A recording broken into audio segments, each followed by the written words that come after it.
Students, आप सब कैसे हो। जैसा कि आप सभी को पता है कि हम ब्रेक इवन पॉइंट को बहुत अच्छे ढंग से कर चुके हैं। आज मैं आपके साथ डिस्कस करूंगी हम जो ब्रेक इवन पॉइंट को कैसे हम चार्ट के थ्रू प्रेजेंट करेंगे। ठीक है, ग्राफिक मेथड है उसके कौन से है, ब्रेक इवन एनालिसिस हम कैसे चार्ट के रूप में प्रेजेंट करते हैं, ब्रेक इवन चार्ट। ठीक है, जैसे कि आप सभी को पता है एक लेन में है न है, जैसे कि हमने बहुत सारे फार्मूले कर लिए। जो जिस पर्सन को मार्जिनल कॉस्टिंग की नॉलेज नहीं होगी वो जितना भी अभी तक आज तक हमने पढ़ा है तो उसको इतना समझ नहीं आएगा, सीधी बात है। यदि कोई भी लेमैन है एक चार्ट को देख लेगी दूर से तो उसको पूरी पिक्चर क्लियर हो जाएगी।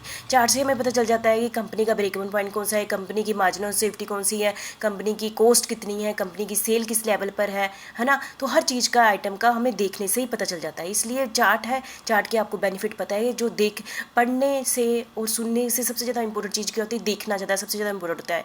जो भी हम चीज़ देखते हैं वो काफ़ी लॉन्ग टर्म तक हमारे माइंड में रहती है। ठीक है, तो ब्रेक इवन चार्ट बहुत ही सिंपल वे है ब्रेक इवन पॉइंट को प्रेजेंट करने का और कंट्रीब्यूशन को प्रेजेंट करने का। देखो आप सभी को पता है हमें सिर्फ 4-5 चीज़ें ही चाहिए होती है मार्जिनल कॉस्टिंग में। क्या? Sale, variable cost, fix cost, है ना, और प्रॉफिट। ठीक है, मेन किसका है?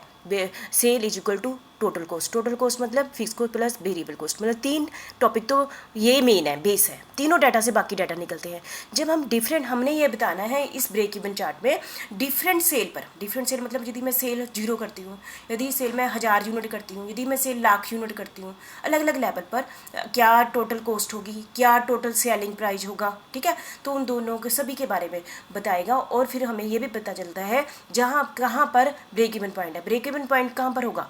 जहाँ पर टोटल को, आपको पता है ब्रेक इवन पॉइंट किसे कहते हैं?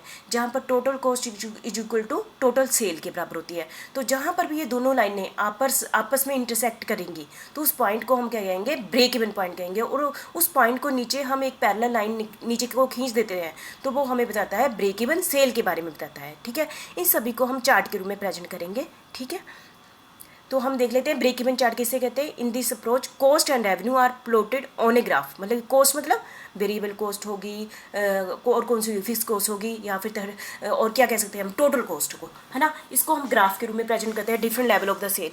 रेवेन्यू का मतलब क्या हुआ? सेल को हम ग्राफ के रूप में प्रेजेंट करते हैं। Each of them is shown through lines. Lines क्यों बनेगी? क्योंकि लाइंस वैसे तो हमारा एक पॉइंट ही आ गया ना, जैसे सेल का एक पॉइंट आ गया, कॉस्ट का एक पॉइंट आ गया, रेवेन्यू का एक पॉइंट आ गया। पर हम लाइन इसलिए खींच पाते हैं क्योंकि हमारे पास डिफरेंट सेल वॉल्यूम पर ये तीनों टर्म कैसे कैसे आती हैं उनको जो, तो वो लाइन में कन्वर्ट हो जाती है। ये मैं आपको डिटेल में नेक्स्ट वीडियो में बताऊंगी। ठीक है, और टोटल कॉस्ट लाइन जहाँ पर total cost line intersect with the line of sale revenue, जहाँ पर टोटल कॉस्ट लाइन और टोटल को सेल आपस में टकराती है। कहाँ टकराती है? ब्रेक इवन पॉइंट पर। वो हमें point is treated at break even point, आपको पता ही है। Keeping in mind that the total cost line include, total cost line में क्या होगा? Variable cost and fix cost होगी। ठीक है, तो हो गया आपका ना। इसको हम ग्राफ में दिखाते हैं। आपको पता है हमने क्या किया? कॉस्ट वॉल्यूम प्रॉफिट एनालिसिस किया ना, पूरा कर लिया। कॉस्ट डिफरेंट सेल पर डिफरेंट कॉस्ट क्या आती है, वॉल्यूम क्या आता है, प्रॉफिट क्या आता है, तो उस सभी के रिलेशनशिप को हम चार्ट के रूप में प्रेजेंट करते हैं, ग्राफ के रूप में प्रेजेंट करते हैं। दिस मेथड है advantage of showing cost volume profit relationship over a range of sale. Over a range of sale का मतलब है डिफरेंट टाइप के, डिफरेंट वॉल्यूम ऑफ सेल, मतलब 1000 यूनिट बेचे, यदि लाख यूनिट बेचे, different volume sale. The graphic analysis permit manager to observe area of profit और loss.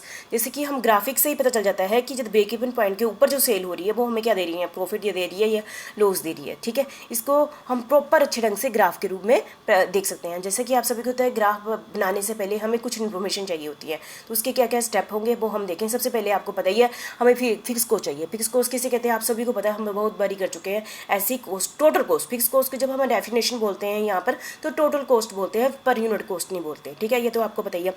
Total fix cost, चाहे हम 1000 यूनिट प्रोड्यूस करें, लाख यूनिट प्रोड्यूस करें या ना भी करें प्रोड्यूस।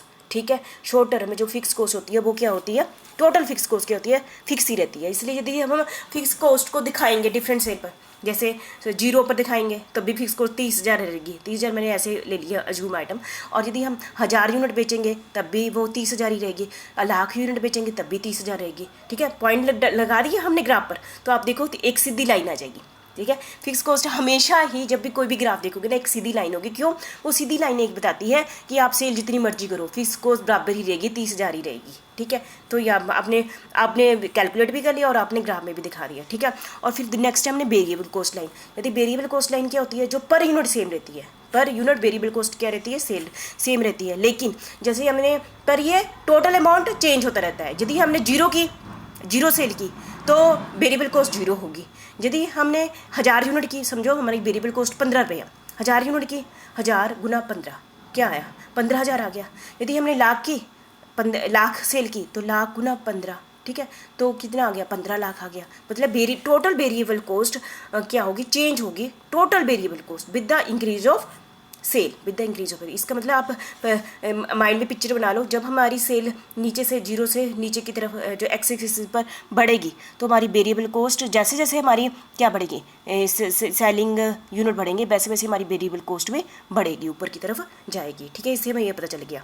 और नेक्स्ट है हमारा सेलिंग प्राइस। हमें क्या करना है, फिर थर्ड नंबर पर देखना है कि हमारा सेलिंग यूनिट तो नीचे आ गए ना एक्सिस पर, सेलिंग प्राइस क्या होता है, सेलिंग प्राइस क्योंकि हमने क्या डिसाइड किया है, selling price multiply by sale कर दो तो हम टोटल सेल की वैल्यू आ जाती है। फिर टोटल सेल को हमने ग्राफ में प्रेजेंट कर देंगे, ठीक है। यदि हम जीरो सेल करेंगे तो टोटल सेल क्या होगी, जीरो ही होगी, है ना।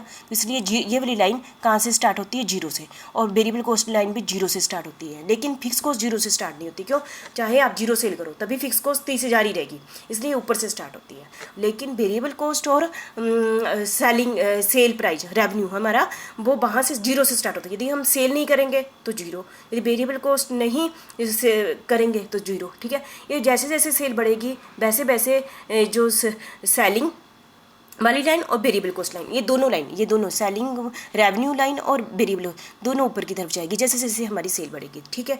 और फिर हमने नेक्स्ट हमारा क्या है, कंट्रीब्यूशन मार्जिन। कंट्रीब्यूशन आपको सभी को पता है क्या होता है, selling price minus variable cost, तो कंट्रीब्यूशन आ गया। तो कंट्रीब्यूशन अलग अलग लेवल पर हम कंट्रीब्यूशन लाइन भी बना सकते हैं, ठीक है। जैसे जैसे हमारी सेल बढ़ेगी तो टोटल कंट्रीब्यूशन लाइन भी ऊपर की तरफ जाएगी, ठीक है। तो आपको पता ही है selling price minus variable cost है। थोड़ा सा आपको हिंट दे दिया कि ये फिक्स कॉस्ट की लाइन कैसे दिखाई देगी, हम कुछ भी मेथड यूज़ कर लें, वेरिएबल कॉस्ट की लाइन ऊपर की तरफ जाएगी, सेल मतलब कि मैं सारा ये मान लूँ जैसे जैसे सेल बढ़ती है और हमारी टोटल रेवेन्यू भी बढ़ेगा और कंट्रीब्यूशन मार्जिन भी, तीनों लाइनें इंक्रीजिंग ऑर्डर में होगी और फिक्स कॉस्ट लाइन एक पैरेलल लाइन में होगी। बस ये बताना था आपको इसमें स्टेप्स में।